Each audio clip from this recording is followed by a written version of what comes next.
আজকেও আমি তোমাদের সামনে একটা চ্যালেঞ্জ ভিডিও নিয়ে এসেছি। আমাদের সবাইকে মিলে বাঁচাতে হবে একটা ছোট্ট জীবন। ভিডিওতে যে চাঁদের টুকরো মুখখানি তোমরা দেখতে পাচ্ছ, এটা হচ্ছে আমাদের ছোট্ট আশমিকা। বয়সটা মাত্র 11 মাস। আর এই বয়সটাতে দাঁড়িয়ে ও একটা বিরল রোগে আক্রান্ত, এবং 11 মাস বয়স হওয়া সত্ত্বেও আশমিকা এখনো বসতে পারে না।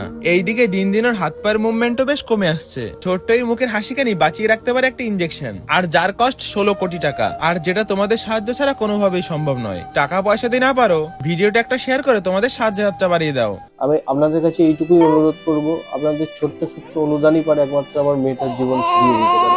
দয়া করে আমাদের এই কঠিন সময় আপনারা পাশে থাকুন, আর এই ভিডিওটাকে যতটা পারবেন শেয়ার করুন, যাতে আরো মানুষের কাছে পৌঁছায়, যাতে আরো মানুষ যারা যারা ইচ্ছুক আছে আমার মেয়েটাকে সাহায্য করার জন্য, তারা যাতে এগিয়ে আসতে পারে। আমি এইটুকুই আবার অনুরোধ করবো আপনাদের কাছে, আপনাদের ছোট্ট দানই পারে একমাত্র আমার মেয়েটার জীবনটাকে ফিরিয়ে দিতে।